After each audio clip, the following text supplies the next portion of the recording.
Selamun Aleyküm ve Rahmetullah Şeyh. Və aleykum salam və rəhmətullah və bərəkatuhu. Şeyh, 8 Mart cəmiyyətdə yayılan adı ilə Qadınlar Günü.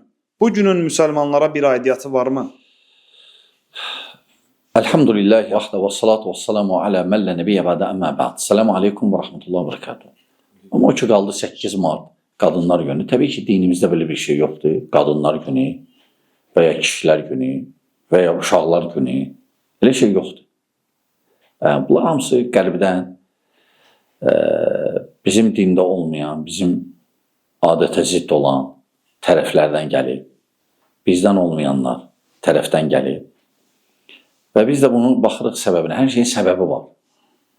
Ne üçün bunlar Qadınlar Günü ediblər? Bir gün. O da çünki qadınların öz ölkələrində haqları yox idi. Onlar işləyirdilər, işlədirdilər. Çox saatlarla işə cəlb olunurdular. Ona görə bir gün ayırdılar ki, heç olmasa o gün qadınlara hörmət eləyin. Təbii ki, indi bizdə də ola bilsin qərbə meyillilər və ya o tərəfə elə baxanlar ki, həyat göykü odur, özlərini oxşatmaq istəyirlər ola, götürürlər, başlayırlar olan adətlərini götürməyə. Əslində düzgün deyil.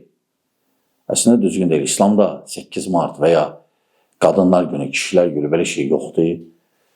Qadının hörməti həmişə qüvvədədir, əsasdır, əsas məsələlərdən biridir.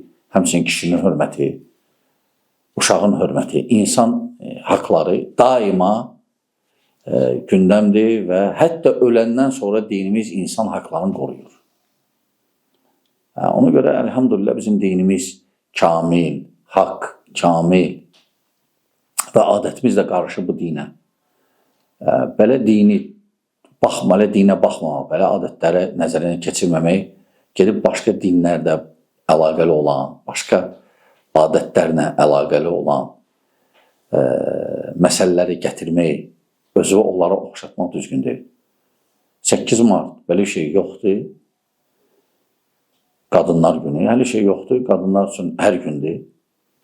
Kim hörmət eləyirsə, öz qadınına hər gün hörmət eləsin. Yox, qadınına pis baxıb, 8 Mart'ı gətirib bir dənə gül verməklə ona məsələlər həll olunacaq. O alladıcı üslublarla hamısı. Burada qadınlar da özlərini aldadılar, əslində Şeyh. Əlbəttə, yəni o nədir? Qadına bir gün. Neçə yüz gündən qadına bir gün ayırmaq özü hörmətsizlikdir. Yəni, yavaş-yavaş biz öz əslimizə qayıtmalıyıq. Öz adət-ənənəmizə, öz dinimizə, öz əqidəmizə. Və bu qədər. Allah sizdən razı olsun Şeyh.